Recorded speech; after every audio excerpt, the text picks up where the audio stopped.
অস্ট্রেলিয়ার বিপক্ষে সিরিজের তৃতীয় ও শেষ ওয়ানডের জন্য দলে ডাকা হয়েছে অলরাউন্ডার মেহেদী হাসানকে। আজ সিরিজের তৃতীয় ম্যাচের জন্য দল ঘোষণা করেছে বাংলাদেশ। সেখানে শুধু মেহেদীকে অন্তর্ভুক্ত করা হয়েছে। প্রথম দুই ওয়ানডেতে জিতে ইতিমধ্যে সিরিজ জয় নিশ্চিত করেছে বাংলাদেশ। বাংলাদেশের হয়ে এখন পর্যন্ত 11টি ওয়ানডে খেলেছেন মেহেদী হাসান। এই সংস্করণে তার সর্বশেষ ম্যাচ ছিল অস্ট্রেলিয়ার বিপক্ষেই।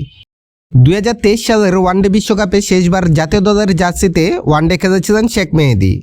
ডানহাতি এই স্পিনার দলে সুযোগ পেয়েছেন মেহেদী হাসান মিরাজের চোটের কারণে। সংবাদ বিজ্ঞপ্তিতে বিসিবি অবশ্য জানিয়েছেন মিরাজ বর্তমানে সুস্থ আছেন, তবে সিরিজের শেষ ম্যাচ তার খেলার বিষয়টি নিশ্চিত করতে ম্যাচের দিন আবার পরিস্থিতি পর্যবেক্ষণ করা হবে। মিরাজ চোট পান সিরিজের দ্বিতীয় ওয়ানডেতে। নাথান আলিসের বাউন্সারে চোট পাওয়ার পর তিনি অবশ্য খেলা চালিয়ে গিয়েছিলেন, তবে ম্যাচের পর তাকে হাসপাতালে নেওয়া হয়েছিল। 12 ঘন্টা পর্যবেক্ষণ আর 2 দফা স্ক্যানের পর গতকাল তিনি হাসপাতাল ছাড়েন। মিরাজ এখন দলের সঙ্গেই আছেন। আগামীকাল মিরপুরের শেরেবাংলা জাতীয় ক্রিকেট স্টেডিয়ামে অনুষ্ঠিত হবে বাংলাদেশ অস্ট্রেলিয়ার তৃতীয় ওয়ানডে।